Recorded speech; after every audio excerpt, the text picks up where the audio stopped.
Hello, this is Michael Smith, and like you, I am a student in the PhD program in history at Liberty University.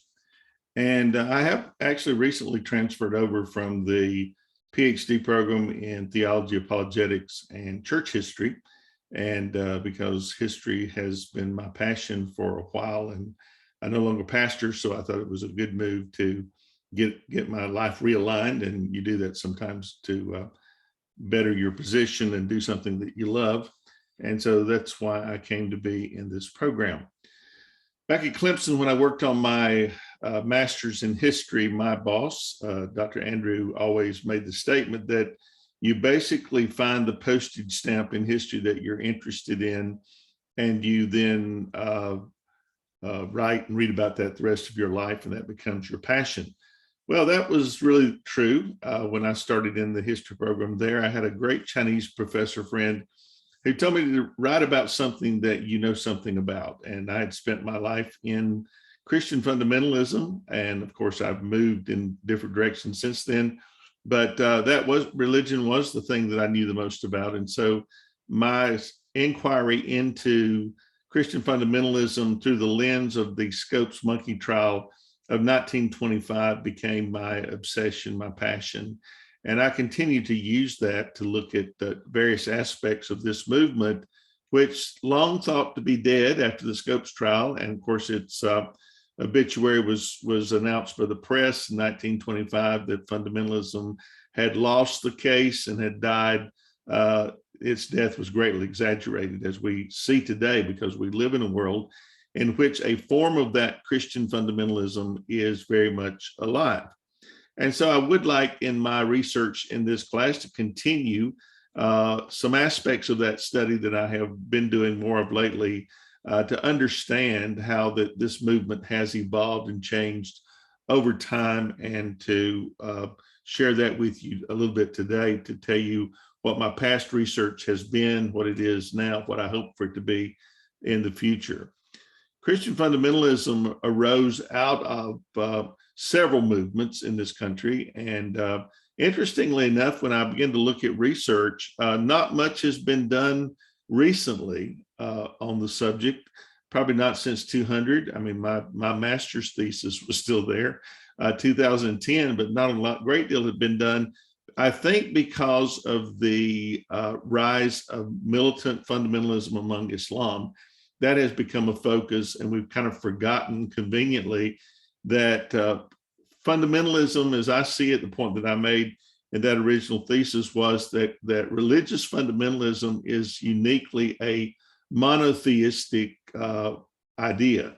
You don't often find any kind of fundamentalism in other religions, Buddhism, or any other religion, because they don't. The unique thing about monotheistic religion is that all three of us, Islam, Christianity, and Judaism, are all called people of the book. We center around the belief in a particular text, and many other religions don't have that central text. And so basically you find it all happening after World War I, which I find to be unique and something that I would like to continue to explore about what was it in World War I that changed the thinking among Muslims, who had been the go-to people for science and for philosophy.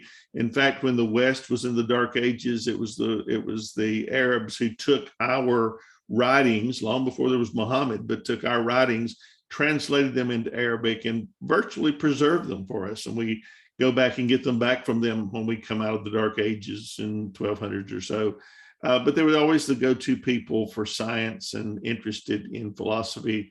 And something happened with World War I, the fall of the Ottoman Empire, that they turn and go back into this brand of religious fundamentalism that is as current as yesterday's newscast, as we see in Afghanistan and Iraq and places like that.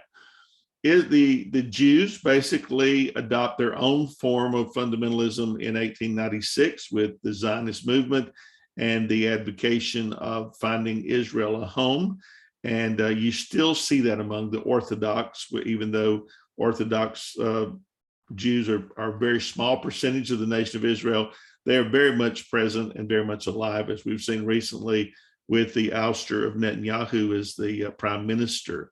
But Christian fundamentalism at the same time, 1925, there was a law passed by the state of Tennessee that they could not teach evolution in the public schools. And the ACLU, which was a new group, basically saw that as an opportunity to get a Supreme Court ruling to overturn that law. And so they published a notice in the papers asking any science teacher that would test the rule that they would pay their legal fees. And so in the little town of Dayton, Dayton, Tennessee, the boosters there saw that as an opportunity to get people to come to the little town. And most people don't realize that the Scopes trial was a made-up trial from the beginning. It was put together by a bunch of town boosters to get people there. And so John T. Scopes, a new teacher, agreed to test the law. And of course, when he did, the sheriff was standing in the back of the room, arrested him. And by that afternoon, two of the great lawyers in the country had decided they would come to Dayton and once and for all put to bed this question of origins. And so it became a runaway train within 24 hours. And so I talk about that trial in my original writings. It's quite interesting to realize that this is the first media event, as far as I can tell, with radio. Of course, radio is the new technology of the 20s. And everybody, did not anticipate radio becoming anything other than the ship-to-shore communications for the Navy that it was intended. But it became, a source of music and news. And so as the trial progresses, there's 300 journalists come to this little town of Dayton, and they send out 35,000 words a day to the radio. And so people around the world are standing by the radio with bated breath, listening to this titanic struggle between these two, great lawyers. And so basically the media did pronounce that the evolutionists had won because Scopes is convicted and the Christians lost. That was the first mistake, because what we look at as I look forward, Christian fundamentalist schools began to form. Bob Jones University formed in 1927, and others and began to teach their own form of creationism. And then I look at that up until the Sputnik launch in late 50s, when Americans began to realize we're behind in science and the Soviets are ahead. And so they take the writing of textbooks, put them back in the hands of college professors. And Darwin, who had disappeared after the trial, comes back in and back in the textbooks. Let me share with you just briefly, because I don't want to take a great deal of time, but I want to share with you just briefly maybe the direction of my research here, and help you to understand what my goals and aims are in this. First of all, in the past research, I used the method of using the Scopes monkey trial of 1925 to examine the rise of Christian fundamentalists in the early 1900s. And this lens shows us something of the attitude towards science, which was now the elephant in the room. It was a fairly new field. People were concerned about what science was going to do to faith. And so this is quite a big concern. I look at the religious, the political, the economic, the historical context of that trial. I go back and look from Copernicus forward and the attitudes towards science, particularly his writings on the planets and of the sun, over a sun-centered universe. And we followed that through up until 1925. I look at the political situation from the Civil War forward and how that produced this milieu of faith versus, the public. Interesting thing about the Civil War was that it occurred during one of the biggest revivals in the country, the Second Great Awakening. There have been a lot of books written around that, about the scandal of the evangelical mind in that period, the theological crisis of the Civil War, which meant both sides had God on their side, and they went out and fought each other each day, came back home, back to their camp, and cleaned up and ate dinner, and then had a religious service, got right with God, went out to do it again. That's also a very interesting study as to how their faith didn't change their views on things like slavery over states' rights, any of that. And then I briefly look at a post-trial glimpse of what happened after Scopes, the views and the assumptions that were made, and how many of those were incorrect, and of course, Christian fundamentalism thrived in the 30s and 40s. Again, while the media viewed it as anti-modern, it was not anti-technology, because it utilized the radio to build their numbers. And so by the time you get to the 60s, you have a large number of fundamentalist leaning Christians. Just a word about fundamentalism and historic change. I look at the Second Great Awakening as a lens of fundamentalism, as they reject the social gospel, which is an aspect we don't often hear about. But basically, fundamentalists are going to adopt a premillennial eschatology, and the Second Great Awakening kind of breaks Christianity away from Calvinism, postmillennial, to this premillennial eschatology. And of course, in the early 1800s, Darby comes out with his views of premillennialism. It's going to be adopted by C.I. Scofield into the Bible of Fundamentalists, which is the Scofield Study Bible. Interestingly enough, Scofield includes one of the compromises with evolution in his study Bible, which you don't hear about, but the gap theory in Genesis 1 was actually one of the compromises in the face of science, as Christians are trying to find their footing and understand what's going on in the world. But this eschatology is important because it is a giving up on the world, in a sense, a rejection of the social gospel, that we can change the world and usher in the millennium, and Jesus will come back to a rapture theory where he will come back and take out his faithful and then come back in judgment. And interestingly enough, in the recent administration, this move of the American embassy from Tel Aviv to Jerusalem signals just how important that still seems to be among fundamentalists, hoping that this signal of making Jerusalem the capital of Israel for the Israelis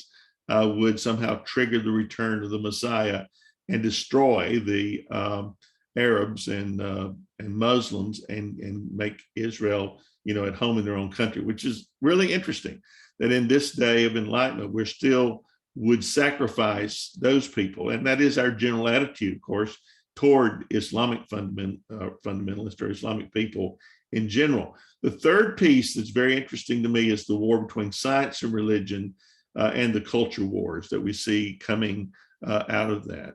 In the 60s and 70s recently became a new nexus for this study for me, as we go through the chaos of the 60s and realize that these fundamentalist Christians kind of cherry pick their way through these issues and which ones they will be involved in. But using for this the lens of the mistaken assumptions of the Scopes trial, I look at the movements and how these fundamentalists, and you begin to hear the word evangelicals, and those words are going to terms are going to change place by the time we get to the 80s, and I think that's the reason why not much has been written since 2000 with the term fundamentalist in it. But evolving role in politics, early 1960s, prayers removed from the public school, Bible readings removed. We get into the mid 60s and you find the evolution of the women's rights movement and the Equal Rights Amendment. And that's basically for the white fundamentalists. They don't get involved in civil rights at all, hardly. They don't get involved in Native American rights or gay rights. And those will all become, gay rights especially, will become one of the weapons of the culture war as we move forward. But they do get involved in the Equal Rights Amendment of women. And it is a Christian woman, Phyllis Schlafly, and Eagle Forum, who almost single-handedly defeats the Equal Rights Amendment. And it's never been tried again since the 1960s. So basically, fundamentalism, contrary to the public pronouncement, is alive and well. And of course, then in 1973, for the rise of moral majority, which will begin the culture wars. And this is really interesting because when we get to the 1980s, when the Republicans become the party of God, and the fundamentalist evangelicals, notice the change in terms there. Fundamentalism, the term's going to fall away from this group, and they're going to adapt this evangelical term as a better term, and one that doesn't have as much baggage as the fundamentalists have, because places like Bob Jones University in the 70s had these huge battles with civil rights and, you know, the rules of fundamentalism against allowing students to go to school. I lived in that town, and I know that battle very clearly. In fact, Bob Jones has only recently been accredited. And so there was a whole fight around that's interesting to talk about. Just a couple of things I want to talk about, the current literature, and then I'll be done. But the change in terminology, I think, is significant. The term fundamentalist has declined in popular use since 2000, mainly because we increase looking at Muslim fundamentalism, which has become the order of the day, and we forget that all three monotheistic religions have a form of this, and the evolution of the term evangelical. One point I will make is that I don't consider the Southern Baptists ever having been fundamentalists. They were evangelical from the Second Great Awakening forward. Of course, they were involved in slavery in that sense too, but they become and grow very liberal in the 60s and 70s. And so when they come out of liberalism, they kind of yoke up with this movement. And of course, interestingly enough, about moral majority, and I remember this well because I was a young Christian, that was a big backwash against the moral majority among those of us that were fundamentalists, is that they compromised in bringing everybody on the platform for this political cultural movement that we would not have in our pulpits to preach because of their liberal stance. And so Catholics and Southern Baptists and even, you know, most liberal religious groups would become a part of that. So I think it's an interesting point. Move away from key positions will happen. The adherence of the King James Bible. I basically called the 1980s the Bible Wars. I had a Christian bookstore at that time, and remember people coming in wanting a Bible. And when you say what kind of Bible, they look at you, you know, kind of cross-eyed, like, you know, there's more than one Bible. Of course there is. One dissertation, as I'm looking through this, is really interesting. And that was a dissertation on Peter Ruckman and dual inspiration. That name, if you have any knowledge of fundamentalism, Peter Ruckman was a graduate of Bob Jones University, but he also believed in dual inspiration. And there's a movement afoot in the fundamentalist group that believes that the King James was as inspired as the original writings, and in fact that the King James corrected the Greek and the Hebrew. And Peter Ruckman, a Florida pastor and had a school and everything, was a strong adherent to that. Even became nutty enough to where Bob Jones even rejected him, which is really hard to do. You can get into the black book at Bob Jones, Billy Graham did, that wouldn't let you on campus for a lot of things, but one of your own students, and of course, Billy Graham was their own student, but they would not allow him on campus. Moving away from dress codes, which was something that all three fundamentalist groups adhered to. The burqa among Islam, you know, Baptist women not wearing pants or wearing their blue jean skirts for Wednesday night, those things all became a part of that. And I have a very interesting story about the blue jean skirts that I won't share with you, but I was in a headhunter tribe in the Philippines preaching, where the only contact they had was a fundamentalist pastor. And the culture that had been transferred was really interesting. But they do adhere to old standards still.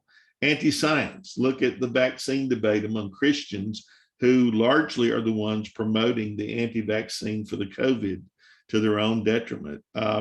Development of their own teachings on creation. That's really what happened with Bob Jones in 1927, and other schools began to teach creationism as their version of science. And of course, they remain pretty strongly anti-abortion.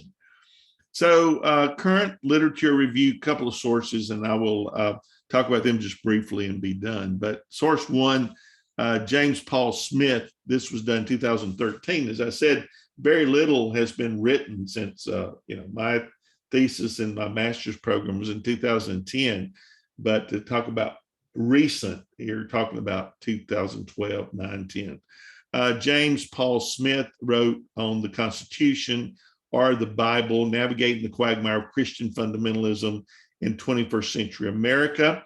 Basically, his work presents a discussion on the rhetoric, the verbiage that was involved over the role of religion in the public square among first settlers who came here, suddenly found they were the only ones, and they weren't being persecuted for their religion, and they ran the government, and how easy it was to move into thinking that you could do both of them together. This idea of a religious government, and raises some issues quite interestingly, because it is the Christian evangelical / fundamentalist that promotes this view of a Christian America.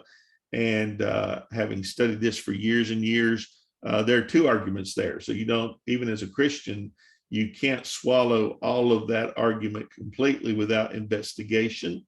And while there is a large Christian history, there also a history of people that weren't Christians. In fact, at the First Great Awakening, probably the closest we ever come, I think, to a Christian majority, if you include the Native Americans in that, would have been the First Great Awakening. And so there's a lot of things there to be discussed, but his book is interesting because the Scopes trial in 1925, we find Christians engaging in the rhetoric, begin to talk about wars, won and lost, and battles to be won. So the Christianity takes on a very militant stance, and that is a word, militant fundamentalism, that arose in the 60s and 70s. Bob Jones University was a proponent of that. My definition is, if we had a gun, we would use it. During the civil rights, Bob Jones put a fence around its campus, posted armed guards, and dared people to test them on civil rights and other things. And they had weaponry, supposedly on campus, massive weaponry. And of course, Bob Jones gets into an argument with Gerald Ford, who refuses to give a visa to Dr. Ian Paisley, who is the Protestant leader in Northern Ireland, who pastors Martyrs Memorial Free Presbyterian Church, and then goes out to fight the Catholics and kill them in the streets during that time. So there's a lot of political stuff that went on with that. The other source, Linda Emerson, her North American Protestant fundamentalism as a critique is very limited because she only looks at one view, and she just looks at the term fundamentalism without any historical context to determine that they believed in the infallibility of the Bible, and that was an outdated view. And she goes on to debunk that theory alone. But there's so much more to this argument than just belief inherits to the belief in the inerrancy of Scripture. And so, without looking at its origins and how the movement evolved in the 1900s, and to adopt political activism and engage in the culture wars, these things really are important to this discussion. And so her work is of interest, but not necessarily balanced enough to consider it a great deal. My avenues of future research, I'm interested in the war between science and religion. In fact, I'm writing a biography now of Dr. Charles Towns, who was from my town in Greenville, South Carolina, attended Furman University, Duke University, and got his doctorate in physics at Caltech in Oakland and Berkeley. And he was interested. He won the Nobel Prize in 1964 for his invention of the laser. And probably other than Gutenberg, has influenced more people with his invention than any other. And then he won the Templeton Prize in Religion in 2005 for his work on trying to renew the dialogue between science and religion that was destroyed in the 1800s by Darwinism and by Christian fundamentalism. I interviewed him. He was still alive. He lived to be 100 years old and was still teaching and doing research, but I interviewed him at Berkeley a few years ago, and he kind of dumped this into my lap because I was interested in the same kinds of things, and challenged me to write about this and to continue his work in trying to renew the dialogue. So I kind of have a reasonable interest in that, would like to do that. I'm interested in World War I, how that birthed religious fundamentalism in general and Christian fundamentalism in particular. I find the move to premillennial eschatology from the teachings of Clarence Darby and C.I. Scofield, and how the fundamentalists basically abandoned the world that was produced out of the Second Great Awakening of conscience and care, and moved into this, let's escape, and we're looking for the Lord to come back and rapture us out and forget the world, it's all going to burn. And so the gospel became a fire insurance. And I hear so many people in that movement, as I grew up in it, that said, oh, well, doctrine never changes, and the book of doctrine fell out of heaven with the King James Bible. And so we adhere strongly to the old standards, but they don't ever realize that much of the premillennial eschatology came from the 1800s. And then I'm interested in the culture wars and the role that Christians make in perpetuating them, and the political development, which is probably too current to research, of how Donald Trump was linked up with the Christian movement and became their darling, even though he does not espouse much of what they believe. So hopefully that kind of gives you an idea of where my interests are. They are varied. One of my deacons told me once, I pastored for 20 years, and one of my deacons said once, he said, even the Apostle Paul says, this one thing I do and not these 15 things I dabble in. And you're a dabbler. So I guess I am a dabbler in, I have a great interest across the board in different histories, from ancient to European, and never thought I'd end up in American history. But my Chinese professor friend I told you about told me, when I was looking at the master's thesis, said, write about something there's nothing spiritual about reinventing the wheel. So that's how I came to be in American history, and I love it. It's my passion, and I've greatly enjoyed it. I hope you get something from this discussion, and I'll look forward to your responses. Thank you so much.